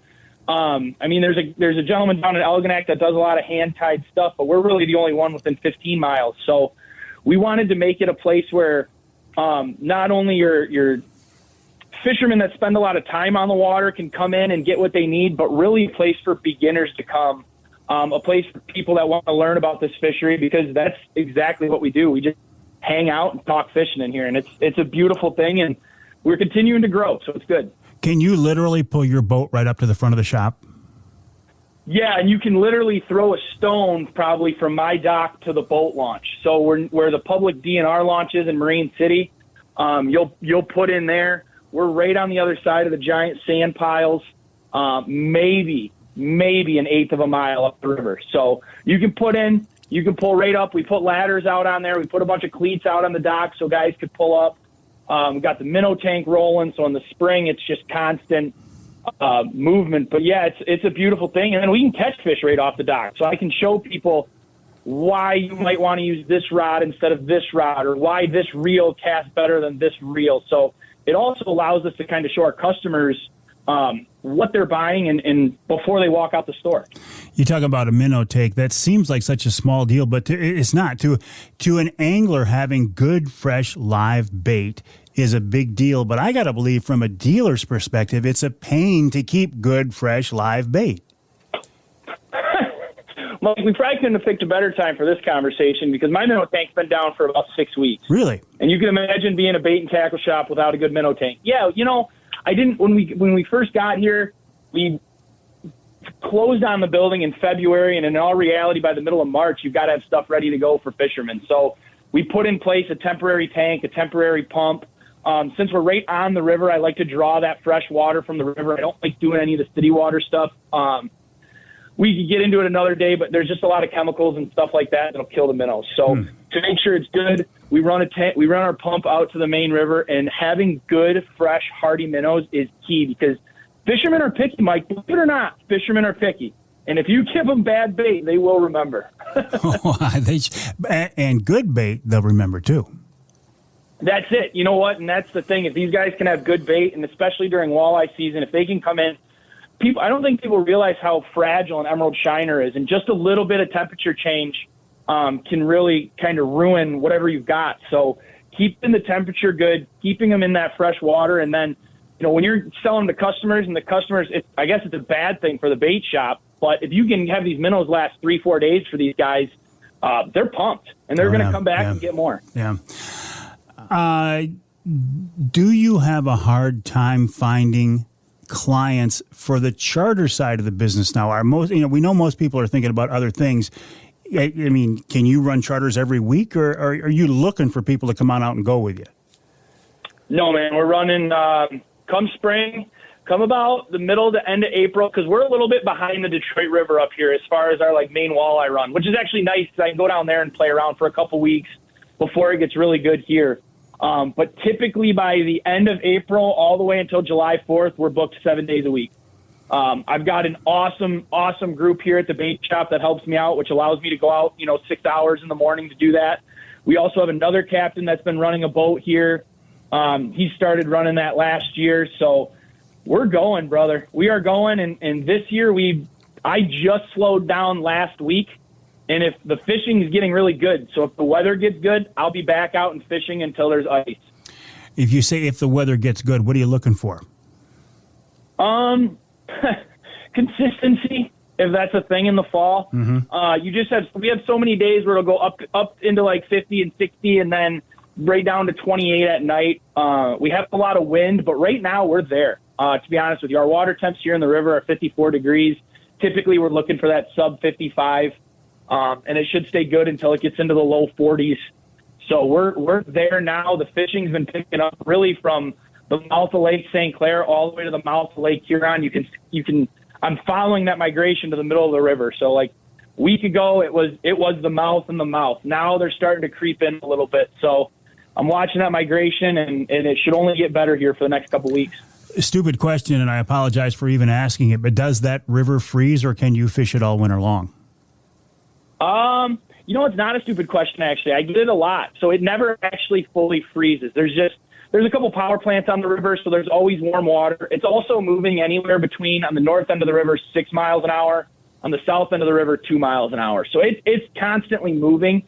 What does happen is Lake St. Clair will freeze up, and then we get a lot of that chunk ice and shove ice that comes out of Lake Huron, whether it be Saginaw Bay or the Ontario side or whatever. Occasionally what will happen is that ice will actually back up this entire river. It is not safe to fish. I don't suggest anybody tries to get on the ice. Please stay away from the water when it's frozen. It's too dangerous. Yeah. And it is a big river. I mean, it's fast and it's deep. A lot of water going through there. Yeah, it is deep. You know what? Shame on me for not having the exact stat, because I looked it up the other day. But my jaw hit the floor when I saw how many gallons of water come through this system per day, and how quick that water gets shoved out of this system into the river. It's very deep. It's wide. We obviously split a border with Canada, so if you are going to come up here and fish, think about having your Ontario license, unless you're okay with this side of the river. But, yeah, it's definitely a monster. It's a lot different than some of the other river systems that we have in the state. It's a monster, but it's a benevolent monster because it's full of fish. We're talking with Captain Pete Patsalis of Hook One Charters, the website hookonecharters.com, hookonecharters.com. By the way, Pete does a very nice podcast as well, so keep an ear out for that. We got to take a break here in the Outdoor Magazine Show. When we come back, more on this fall fishing on the east side of the state, specifically on the St. Clair River with Captain Pete Patsalis. Then also, we'll talk with Rich Chrzan of Killer Food Plots. I saw this online the other day about this line of scents that they have that I wasn't even aware of. I'm like, Rich, how can I promote this if I don't know about it? So he's on the show to talk about that. And then wild game chef extraordinaire Dixie Dave Miner will help us wrap the whole hour up. By the way, Rich from Killer Food Plots will be with us at the Wednesday Night Live event, December 6th. At the Lumberjack Restaurant in West Branch. You can now call for reservations. 989-343-0892. 989-343-0892. Tell them how many in the party. Give them your name and your cell number so they can get back in touch with you. And, I got to talk about the Primal. the Primal Deal, also coming up yet this hour here on Outdoor Magazine.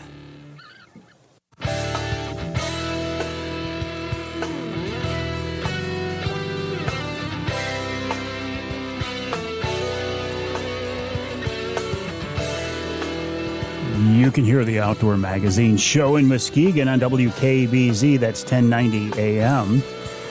You can hear us in Holland on WHTC 1450, 99.7 FM. By the way, I was listening to WHTC last weekend as I was in Holland for the annual meeting of the Michigan Charter Boat Association. Again, thank you, Michigan Charter Boat Association, for recognizing me. I appreciate that very much. And you can hear us in Traverse City on WTCM 580 AM. This segment of Outdoor Magazine brought to you by the Linwood Beach Marina and Campground. Linwood Beach can be your year-round Saginaw Bay fishing destination. This time of year, you might be thinking about other things, like hunting. I get that. But this is a wonderful time to be fishing. Saginaw Bay is going to get real hot now for big walleye. As the water temp continues to drop, the fishing action is going to heat up. The folks at Linwood Beach will keep their ramps in the water as long as Mother Nature allows. So if you're looking for a place to get on Saginaw Bay, a jumping off spot, check them out. They can also, if you're deciding it's finally time to put the boat away for wintertime, they can help you out with that as well. Check them out online at linwoodbeachmarina.com. That's linwoodbeachmarina.com. So Saginaw Bay fishing is hot. Lake St. Clair River, hot as well. Captain Pete Patsalis knows that very well. Hook One Charters, hookonecharters.com. Pete, if I was going to book a trip with you this weekend, and I said, look, I don't care what I catch, but I want to catch as many or as big a fish as I can, what would we do? Where would you take me? Oh, man. Honestly, I'd probably take you to the south end of the river and we'd walleye fish. That's just who I am. It runs in my blood, and we'd be vertical jigging them. It's my favorite thing to do. Now, the opportunities are there. The south end of the lake, you mentioned it's really good. Lake St. Clair, we've seen a resurgence in perch fishing. There is some phenomenal perch fishing, multiple fish over 10 inches, a lot of 13 and a half inch fish being caught. So that's obviously beautiful. And if you wanted something really big, muskie or sturgeon, man. Sturgeon season's kind of coming to an end. Muskie's only going to get better as more bait keeps funneling in. So a lot of opportunities, but we're walleye fishing. If we were muskie fishing, would we be trolling or casting? I'd be casting. Obviously, I'm a jig fisherman. I just really like to have a rod in my hand. I like to work those baits. So we would be out on the lake fishing a lot of these.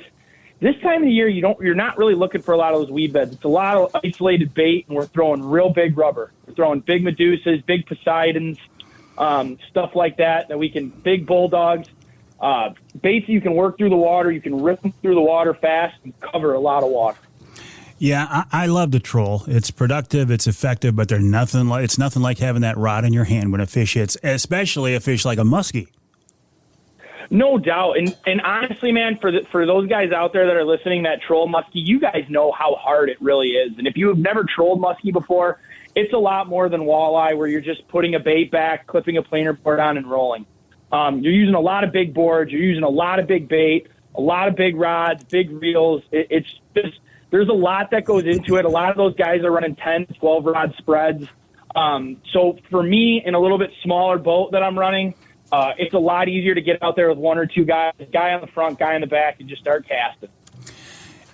Well, you're talking about jigging for walleye in the river. Now, I realize, I think you said down on the south end of the river, the current's a little bit less. But in general, you got a big river. There's lots of water. It's moving fast. How do you jig a river like that? So the number one thing I tell a lot of guys is to come in here with 1 ounce, 3/4 ounce jigs. I know they seem a little bit heavy, but the biggest thing out here, Mike, is boat control. It's the thing that I talk to a lot of people about. And for guys that don't like jigging, it's fine. But most of the time, they're having a hard time controlling their boat. So what you're going to want to do is always point your nose into the current unless there's a wind. At that point, you're going to point your trolling motor in the direction of that wind, and you're basically going to use yourself to stay vertical, and you're just going to be drifting with the current. Now, it's obviously a big river, so there's a lot of water to cover. So you're going to want to look for just like you would any river system. Current breaks, eddies, humps and hills that those fish can kind of sit in and hide. And that's going to be the best way to get it down, using those heavy jigs, getting that boat control down. As soon as you're done doing that, I'm comfortable fishing a 5/8 ounce jig in 70 foot of water. So once you have that boat control and you have the right equipment, by that I mean the right rod that's going to be sensitive. It's going to be a medium to a medium heavy, fast, extra fast action. You're going to want braided line. 10-pound braided line's probably your best bet. And then, like I said, start with a 1 ounce jig. The fish are going to bite it. Don't be I don't know if guys are ashamed to use it or what the deal is, but just make it easier on yourself. They can suck that ounce jig in, right? That's not a concern. They've got no problem. And a lot of the times, especially this time of year, like I talked about the consistency, when you're going through these cold fronts, it's always a good idea to have a stinger hook hanging off that hook towards the back of your bait, because you're going to get a lot of subtle bites. A lot of those fish are going to come on the stinger hook. So they're going to try and eat that whole bait. But even then, Mike, a 1 ounce jig is nothing compared to, like, say, what a bandit looks like. And a walleye has no issues eating a bandit. So use a 1 ounce jig, get your boat control down, understand what it feels like to feel the bottom and feel that jig fall, and you're going to start seeing a lot more success for sure. And a stinger hook is basically like a number 10 treble tied 2-3 inches behind the jig. Yeah. So we actually tie 2 different sizes here at the bait shop. We kind of dialed them into a 2-inch and a 2.5 inch. You can go a little bit shorter, but that 2-inch stinger hook seems to hang right at the base of the tail. So you can even, I know some guys like to put it right in the base of their tail. A 2.5 inch is going to hang right past the tail on your 2-inch, whatever bait you're using. There's so many good companies out there that make good plastics. So you want to have it hang off. Now, you want to use like a size 8 to 10. I don't like when I see these guys out there with 3-inch size 6 stingers, but they can deal with the DNR. You mentioned plastic rubber baits. Will they work in the fall this time of year? Oh yeah. Well, I told you about my minnow tank issue. Yeah. Obviously, I don't even have any here. And I've had no issues putting fish in the boat. A big thing is cadence. I think a lot of times this time of year, guys are just rifling through colors. Me personally, being on clear water and a clear river like this, I like to use a lot of natural baits. I don't stray too far away from that. What I like to do is change my cadence.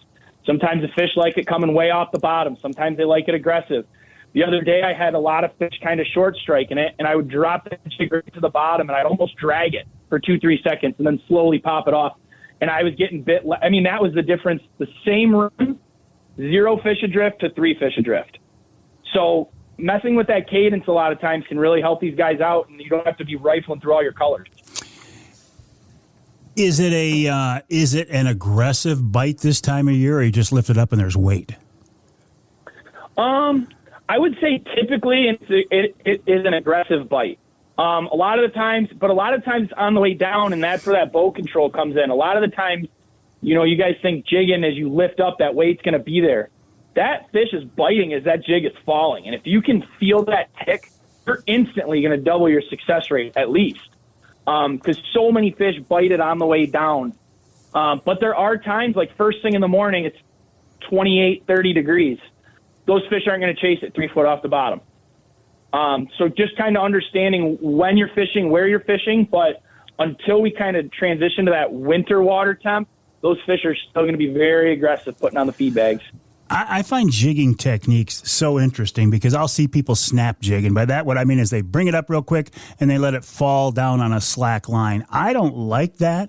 I think I like more what you say, drop it, but have enough tension on it that you could feel it when a fish actually hits. Yeah, I mean, with that, it's all control. Like we talked about, that with boat control comes line control, so I can kind of judge how that bait's falling. And a lot of the times when I'm out on a charter trip, I tell my guys that are jigging, don't just jig it up and let it fall back down.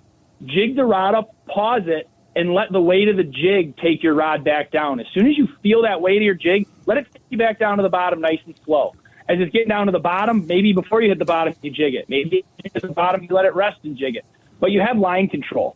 Snap jigging works really well, but unless you look for and watch your line jump, you're just hoping that the fish is still holding on to the bait when you go to pull up. Yeah, good point.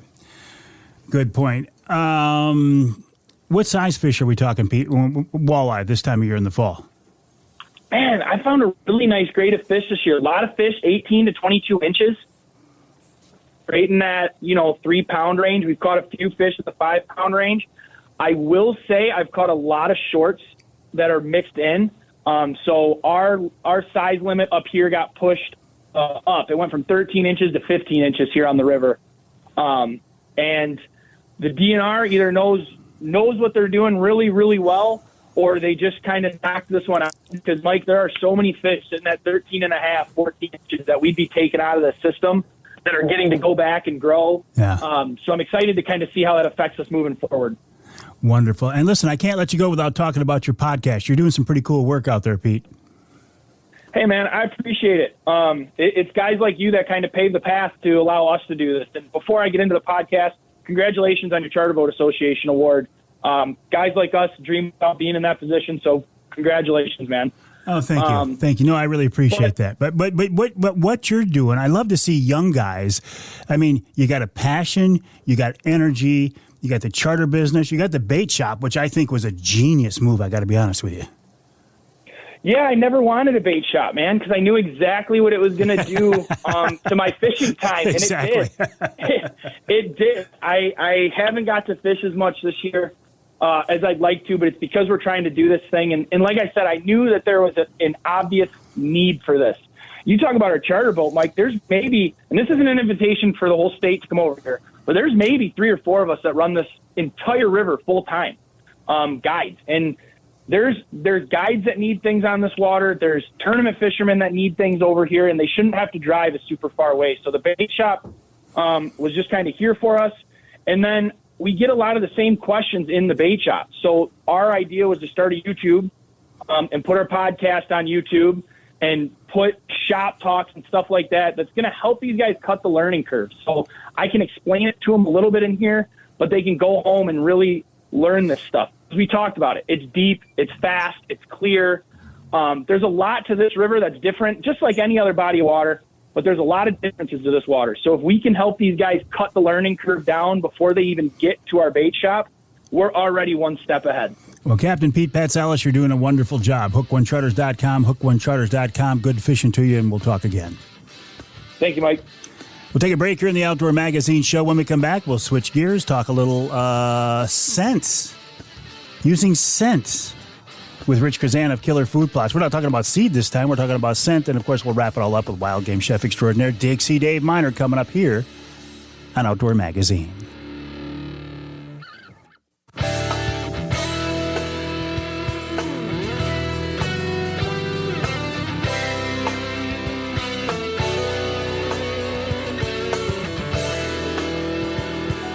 You can hear the Outdoor Magazine show in Manistee on WTIQ 1490 AM 95.3 FM. And you can hear us in Saginaw on WSGW, News Radio 790 and 100.5 FM. I'm in the studios of WSGW right now, here with Charlie Root. And Charlie, I got to be honest, it is so cold out, I don't think there's anybody out there. Now, if it was 10 degrees warmer, you'd had a big crowd of people, Charlie. But today, it's just too cold. This segment of Outdoor Magazine is brought to you by Versa Skins. Just change your skin for the season you're in. And this is a great example right now, the season we're in right now. If you have Versa Skins clothes on, it's good and warm and weather resistant and water resistant, but it's probably in like an upland pattern, right? Or a realtree pattern. In a week and a half, you can snap on and zip on an outer shell of Blaze Orange, be legal and not spend another dime. How cool is that? Check them out. Big sizes as well, 4, 5, 6. Versaskins.com, 6L. Versaskins.com is the website. While you are online, please check out killerfoodplots.com. Killerfoodplots.com, I always think of as a Michigan-based, family-owned seed company, property management company. And I'm poking around the other day, and I see they got a line of scents. Now, I could have been using these scents the last 2 weeks. I didn't know about them. So I said, Rich, we got to get you on the show to talk about this. And Rich Chrzan, the guy behind Killer Food Plots these days, said I would be happy to. And here he is. Rich, welcome back to the show. How are you? I'm good. You, Mike? I'm doing good. Doing real good. But tell me, what do you got with these scents? Where'd these things come from? So these are things that actually Nick had gotten going a few years back. And he opened up a line of attractants, both for whitetail and for bear. And then some cover scents. So, we went with we call it Red Hot 24, doe and a stress bedding scent is what it is. That and our black dirt, those two are a go-to. Great success. We use synthetic materials in our urine bottles and our scent just because, I don't hunt out of state, but I know there's some rules and regulations about using real urine in some, I think. Mm-hmm. So just to keep that factor out of it, we found a great blend. It stinks. I mean, that's a good thing, right? That doe and the stress is good. I've been mixing it up for the last couple of days, and my barn and my hands are just, My wife wants me to shower when I get in the house, that's for sure. So. You used this just a few days ago to shoot a nice buck, too, didn't you? I did, yes. I've used it the half a dozen times I've hunted. I like to do it like on my trail into my blind. I'll spray it, make kind of a path, and then when I get to my blind, about 10-yard mark, I'll like to do about a 10-foot half moon right in front of my blind, just so it's kind of like a wall is the way I look at it. And I tell you, the other morning, that 8-point, he came to me like he was on a string, Mike. It was just amazing. And he got to that half moon, and he stopped dead in his track. And he kind of lifted his head and looked both ways, and then he put his nose down, and he turned broadside at 10 yards. And that was the last mistake he ever made. It was, he's not my biggest buck, but when a buck comes up and gives you a gift like that, it's just, you gotta take it, right? So, oh, yeah, absolutely. So is this black dirt scent, is this a cover scent, basically? Yeah, yep. You spray it on your clothes. I like to do my boots and my clothes, even though I keep them in a tote and everything. I like to spray it down before I walk out. And then if I pull a coat out of a bag or something, I'll have a bottle right with me. It's not a pressurized aerosol, so it doesn't make a ton of noise. Mm-hmm. You can douse yourself down right in the tree. It smells just like dirt. It's wonderful. I've used this product, the dirt, for about 4 years. The doe and heat I've used for about 4 years, and just yesterday morning that combination gave me an encounter on a beautiful 9-point, 10 yards, same scenario. He was a beautiful buck, but he wasn't worth ending my season. Sure. I just let him walk, but the encounters are up close and personal, and that's really fun. So beautiful. So you've got the black dirt cover scent, you've got the doe and heat they could use for a mock scrape or a drag line or anything like that, right? Just to bring them in. Yeah, absolutely. You nice. Spray it right on a rag, you tie it to a string and drag it behind you, however people do it. Yeah, absolutely. And we also have a sweet corn and a persimmon. We have white oak, the acorn, sweet red apple, peanut butter, sugar beets, and then for the bear we got the grape and blueberry, and the peanut butter can kind of go for bear too. So, we've got quite a big line of it, and the people that I have using it, they believe in it. Like I say, I just mixed up a couple cases. I have to actually take them out to a vendor that I got selling it, and he got back from hunting Ohio, and he goes, "I don't know what happened, man." He says, "My shelf's empty." Wow. Like, I need you. I didn't even know you had these out. Do you buy them online? Do you get them at a retail shop? What do you suggest, Rich?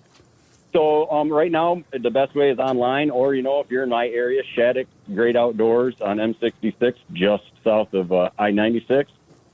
He's got it. He's stocking it, and he's selling it like hotcakes. That's where I'm heading here when I'm done talking to you. So. All right. So, again, the website is killerfoodplots.com, killerfoodplots.com. Rich, appreciate your time. And I will look forward to seeing you Wednesday night, December 6th, at the Lumberjack Restaurant in West Branch for our Wednesday Night Live.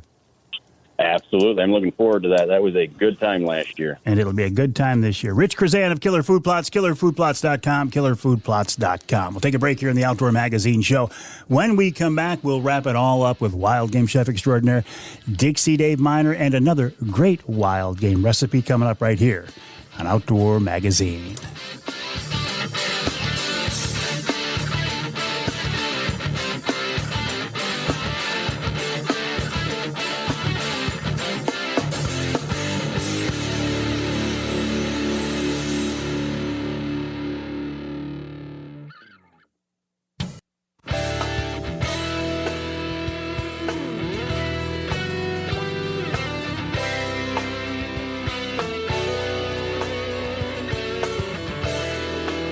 Welcome back to Outdoor Magazine. My name is Mike Avery. Just want to let you know this segment of Outdoor Magazine brought to you by Reader Landscaping. Reader can take care of your lawn and property because it's your nature and our nurture. I came home yesterday and everything was all cleaned up.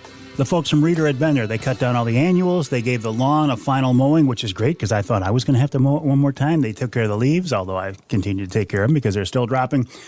Honestly, though, Reader can take care of your lawn and property like it's theirs. They treat it with such respect. They do such a great job.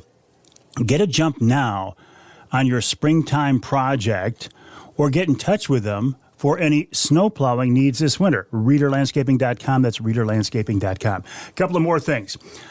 Primal Outdoors is having a tremendous sale on blinds right now. Go to the website, PrimalOutdoors.com, PrimalOutdoors.com. Use the promo code AveryFall23. You can save 50% on their blinds, including the Wraith 270 I love so much you can get it for $130.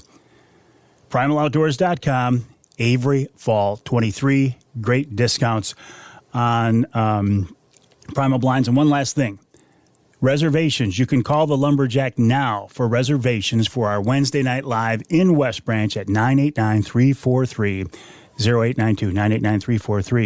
989-343-0892.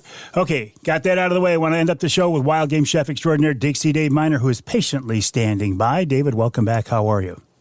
Really good, Mike. Mike, how's things going by you? You know, I love this time of year because even though I'm only a casual deer hunter these days, there's something about the rut and this activity and seeing bucks in the daylight that just rejuvenates my soul and my spirit for deer hunting. Have you been out at all, David?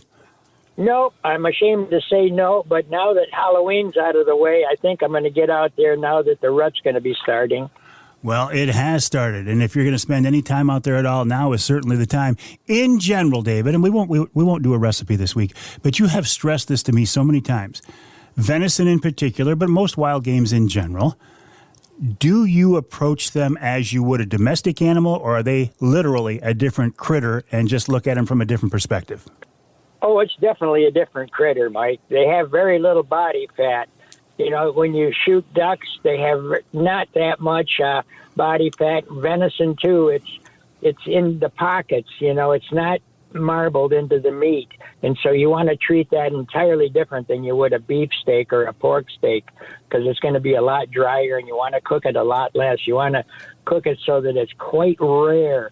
You know, more rare the better, unless it's a simmered dish where you're going to cook it for a long time and then it's going to be tender. But other than that, it's going to dry out if you cook it too much more like medium well on a steak or medallions or something. And it's so healthy for you. It tastes so good. My wife, Denise, who you know very well, made lasagna the other day. She made it with venison. And people just raved about it. And then afterwards, she said, by the way, you know that was venison. People said, I had no idea, but it's the best lasagna I've ever had. So isn't that a nice compliment? I mean, you've gotten a lot of those over the years. Good for her. Well, and you've heard, I mean, when you had the restaurants, you specialized in and you promoted wild game cooking, wild game dishes. Oh, yeah. You know, we were noted for that for probably 35 years. Hey, and we haven't talked since then. How did your dinner go, the fundraiser for Michigan Outdoors TV? I think it went very, very well. They asked us to do it again next year, so it must have went pretty good. They wouldn't ask you back if it failed. I think they had about 135 or 38 people there, which did real good. I got a chance to meet Jimmy again. Nice guy. Really nice guy. Really, really, really. Well, and looking down the road, you are once again going to be involved in our Trinity Monitor wild game deer. And this is way down the road. This is the first Saturday in March, if I remember right. But, of course, we'll have more details on that coming up. And I don't know. It's just there's so many things going on. Like you say, Halloween's behind us now. Thanksgiving coming up. Christmas coming up. New Year's coming up. And it's just a crazy time of year, but a good time to get outdoors. Oh, absolutely. We didn't get any snow on Wednesday or on Tuesday like some of the other places. Charlie was telling me that Muskegon got 9 inches. Yeah. That would have really set the rut in motion. Well, you mentioned Jimmy Dressing here from Michigan Outdoors. I saw a post that he made on Tuesday. They had like 6 inches of snow on the ground, and it was still coming. Wow. We didn't get anything in Standish. Cold, though, right? Birch Run got about 2 inches. Oh, really? Really? Well, all right, David. So, listen, I'm going to let you go. I appreciate you just shooting the breeze with me this time. And whatever recipe you had scheduled, let's do it next week. Okay. You want to do a waterfowl recipe or venison? Let's do one waterfowl, then spend some time on venison. Okay, you got it. All right, my friend. I appreciate it. We'll talk to you next week. Thank you. Thank you, Wild Game Chef Extraordinaire Dixie Dave Miner. One more time. If you go to primaloutdoors.com, use the promo code AveryFall23, AveryFall23, you can save 50% on several of their blinds, including the Vision and the Wraith that I liked so much, that Wraith 270 see-through ground blind. Primaloutdoors.com, promo code AveryFall23. Listen to this. You can get a Wraith for $130. That's the best price I have ever seen on those blinds. That's almost too good to pass up. Primaloutdoors.com, promo code AveryFall23. And again, it's not too early now. You can call for reservations for our Wednesday Night Live at the Lumberjack coming up December 6th. Gosh, that's only about a month away now. Holy cow. 989-343-0892. 989-343-0892. My name is Mike Avery. This show is called Outdoor Magazine. My website, MikeAveryOutdoors.com. My email address, Mike@MikeAveryOutdoors.com. I look forward to hearing from you, and I look forward to talking with you next time right here on Outdoor Magazine.